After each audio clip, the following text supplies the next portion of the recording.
মুক্তিযুদ্ধ করেছি, আমরা অর্থের জন্য করি নাই। অতীতে আমরা দেখেছি মুক্তিযোদ্ধাদের সংগঠনের যারা কমান্ডার থেকেছে তারা মুক্তিযুদ্ধের ইতিহাসকে কলঙ্কিত করেছে।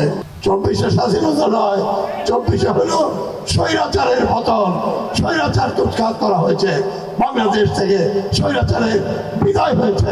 এই স্বৈরাচার আর বাংলার মাটিতে কোনোদিন আর আসতে পারবে না ইনশাআল্লাহ। পৃথিবীর ইতিহাসে আমরা দেখেছি যে কোনো স্বৈরাচার সেই দেশ থেকে বিদায় হইলে সেই স্বৈরাচার আর সেই দেশে কোনোদিন আসতে পারে নাই। প্রিয় বন্ধুরা আমার, আজকে বাংলাদেশেও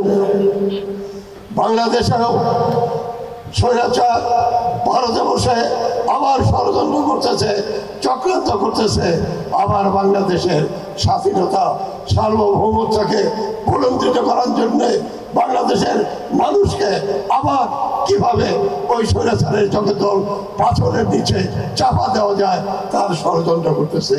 তার জন্য আমাদেরকে সচেতন এবং সজাগ থাকতে হবে, যাতে কোনো ক্রমে বাংলার মাটিতে আর কোনো স্বৈরাচার মাথা চারা দিয়ে উঠতে না পারে, এবং প্রতিটি স্বৈরাচার যাতে আর বাংলার মাটিতে কোনোদিন আর ফেরত আসতে না পারে।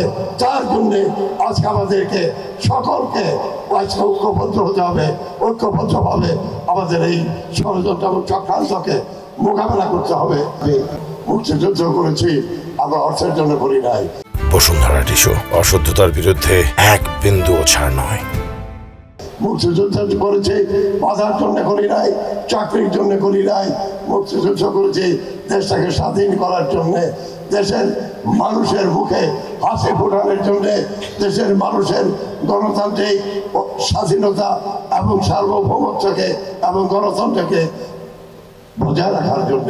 অতীতে আমরা দেখেছি মুক্তিযোদ্ধাদের সংগঠনের যারা কমান্ডার থেকেছে তারা মুক্তিযুদ্ধের ইতিহাসকে কলঙ্কিত করেছে, কলুষিত করেছে।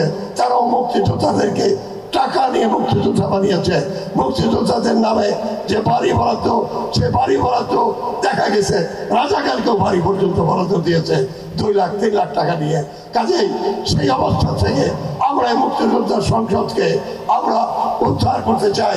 কাজে আমাদের সাথে যারা তারা কমান্ডে আসতে চান, ইউনিয়ন কমান্ডে আসতে চান, আমি পরিষ্কারভাবে বলে দিতে চাই, কোনো রকমের অর্থের লেনদেনের কথা যদি শুনি, যদি প্রমাণ পায়, তাহলে তাকে আমি পুলিশে দেবো। এবং কেন্দ্রীয় কমান্ডের যে নির্দেশ, তাকে তার ভাতা বন্ধ হবে, এবং তার সন্তান যদি চাকরি পেয়ে থাকে তার সেই চাকরিও বাতিল হবে। কাজেই সাবধান থাকবেন, কোনো রকমের অর্থনৈতিক কেলেঙ্কারি আমরা বরদাস্ত করবো না। যদি কেউ করেন তাহলে তার বিরুদ্ধে প্রয়োজনীয় ব্যবস্থা গ্রহণ করা হবে।